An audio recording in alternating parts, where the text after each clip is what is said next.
నేపాల్ కాఠ్మండు రాజధానిలో ఉన్నానండి. ఈ నది కనబడుతుందండి. ఈ నది పేరు వచ్చేసి శ్రీ మంజునాథ నది అని చెప్పి పిలుస్తారండి. ఇక్కడ ఈ నేపాలీ ప్రజలైతే అది కూడా ఎందుకు పిలుస్తారంటే సతీ యుగంలో ఇక్కడ గంగమ్మ తల్లి దర్శనమిచ్చారంట ఈ ప్రదేశంలో. ఈ నేపాల్ కాఠ్మండు రాజధానిలో గంగమ్మ తల్లి ఇక్కడ దర్శనమిచ్చి శివయ్య కోసం తపస్సు చేసేవారంట గంగమ్మ తల్లి. ఇప్పుడు నేను అవతల రోడ్డుకు అవతల వెళ్తున్నా చూడండి.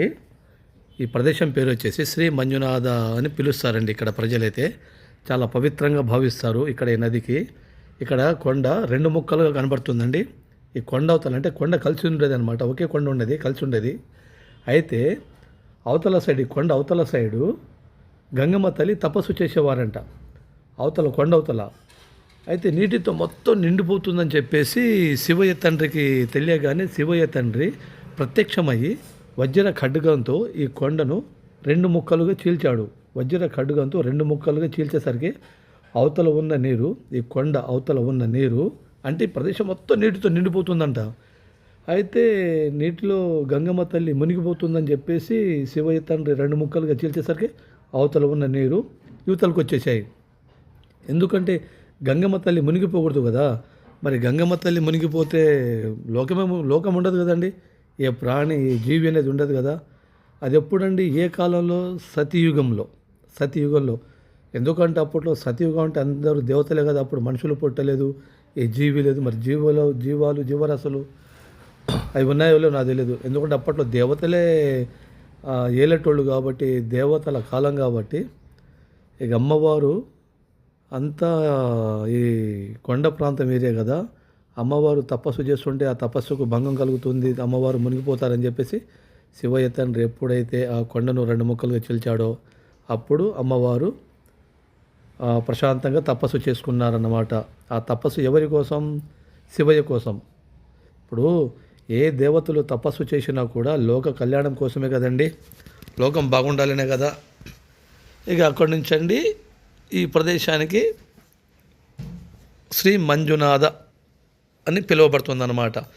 ఇక్కడ ఈ నేపాలీ ప్రజలు కూడా చాలా పవిత్రంగా భావిస్తారు. ఇక్కడ ఈ ప్రదేశానికి మంజునాథ నదికి అంటే గంగమ్మ తల్లి నదే, కానీ ఆ పేరు ఎందుకు వచ్చింది? శివుడు అమ్మవారి కోసం ప్రత్యక్షమయ్యి ఆ వజ్ర ఖడ్గంతో ఆ కొండని ఎప్పుడు రెండు ముక్కలు చేశాడో అప్పుడు ఆ శివయ్య పేరు పడిందనమాట. ఎందుకంటే ఆ కొండను చీల్చింది శివుడే కదా. మరి శివుడైతే ప్రత్యక్షం అవ్వాల్సి వచ్చింది కదా అక్కడ. ఒకవేళ శివుడు కనుక ప్రత్యక్షం అవ్వకపోతే కొండ అంటే మొత్తం నీటితో నిండి మొత్తం అమ్మవారు కూడా మునిగిపోయేది కదా. అప్పుడు లోకం ఉండేది కాదు కదా. అందుకనే శివయ్య ఎప్పుడైతే ప్రత్యక్షమయ్యాడో ఇక అప్పటి నుంచి మంజునాథ, శ్రీ మంజునాథ అనే పేరు పెట్టడం జరిగిందండి. ఈ ప్రదేశం మొత్తం శ్రీ మంజునాథ ప్రదేశమేనండి. ఇదంతా ఇది క్యాపిటల్ సిటీ అండి. ఇది నేపాల్కే రాజధాని కాబట్టి క్యాపిటల్ సిటీ కాఠ్మండు అనమాట.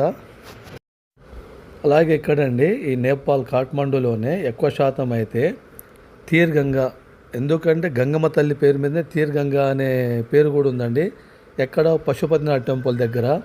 ఇవన్నీ 7వ శతాబ్దంలోనో 8వ శతాబ్దంలో ఇక్కడ శివయ్య, భాగమతి నది, తర్వాత తీర్ గంగా అంటే ఇప్పుడు గంగమ్మ తల్లి, తర్వాత మన విష్ణుమూర్తి ఇక్కడ 8వ శతాబ్దంలో అయితే దర్శనమిచ్చారని చెప్పి చెప్తున్నారండి.